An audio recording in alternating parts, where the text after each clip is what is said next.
কচুগুলো সেদ্ধ হয়ে গেছে, গলে যাবে না, গোটা থাকবে কচুগুলো, সব সেদ্ধ হয়ে গেছে। গোলমরিচের বাটা দেবো।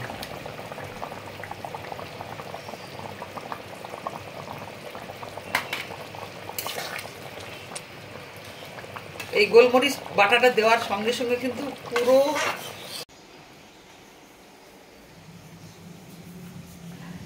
আজ আমি বানাবো ঘরোয়া পদ্ধতিতে, একেবারে সোজা খুব সহজ পদ্ধতিতে কচু দিয়ে ডিম ভর্তি ট্যাংরা মাছের ঝোল, তার সঙ্গে থাকবে গোলমরিচের বাটা। তো আমি কীভাবে বানাই আপনারা দেখুন।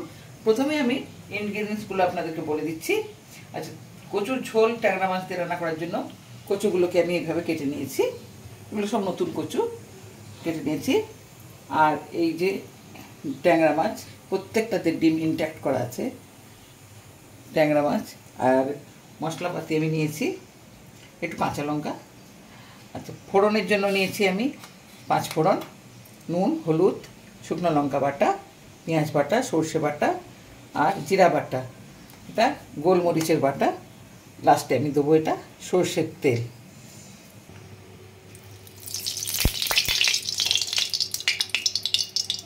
আমি কচুগুলোকে আগে ভেজে নেবো।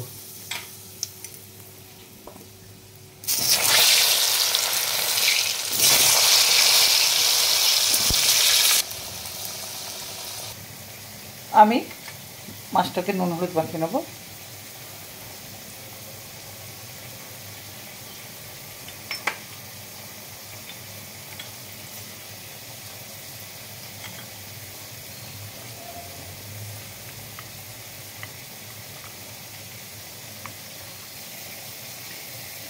এই ট্যাংরা মাছগুলো দেশি, প্রত্যেকটাতে ডিম ভর্তি, একটু সাইজে বড়।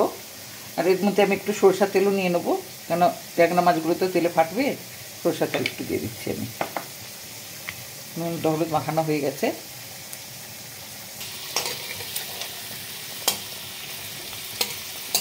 আমার ভাজা হয়ে গেছে।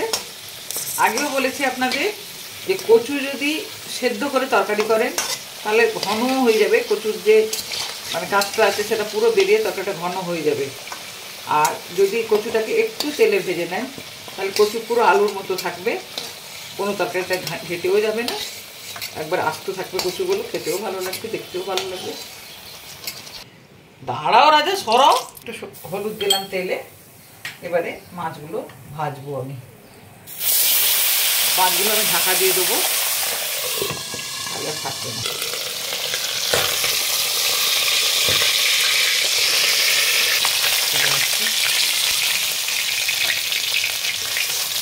একটু তেল দিচ্ছি, 5 ফোড়ন দিলাম, এবার পেঁয়াজ বাটা দিচ্ছি,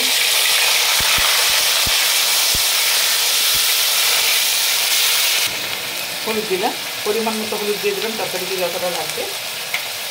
এরপরে দিচ্ছি লঙ্কা বাটা,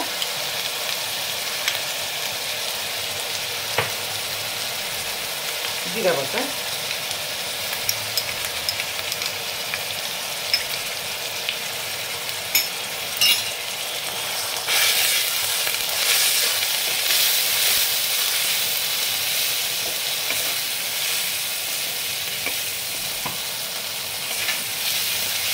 তরকারিতে নুন দেবো, মাছে তো নুন দেওয়া আছে।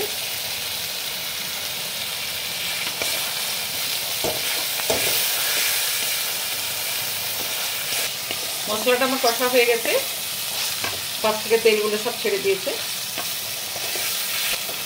এটা মশলা ভাজার গন্ধ বেরিয়েছে, ওটা দেখেও বোঝা যায় মশলাটা কতখানি ভাজা হয়েছে। এরপরে দিচ্ছি সর্ষে বাটা,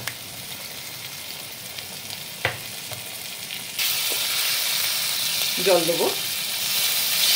সর্ষে বাটা দিতে আমি নাড়বই না, কতটা কেঁচো হওয়ার চান্স থাকবে।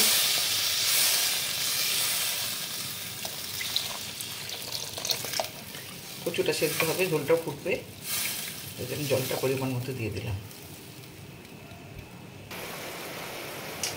ফুটে গেছে, এরপরে মাছগুলো সব দিয়ে দেবো।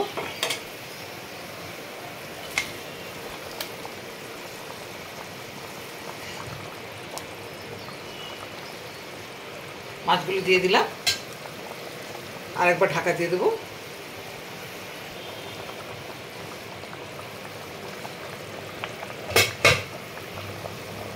আমার বাগানের দুটো কাঁচা লঙ্কা দিয়ে দিলাম, গোটা থাকবে কুচিগুলো সব সিদ্ধ হয়ে যাবে।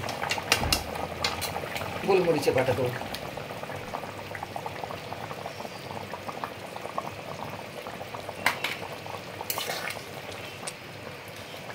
এই গোলমরিচ বাটাটা দেওয়ার সঙ্গে সঙ্গে কিন্তু পুরো ঝোলটাই চেঞ্জ হয়ে যায়, মানে এত সুন্দর লাগে। এই গরম গরম ঝোল ভাত, সঙ্গে ঘি থাকবে, পাতিলেবু থাকবে, তো কথাই নেই।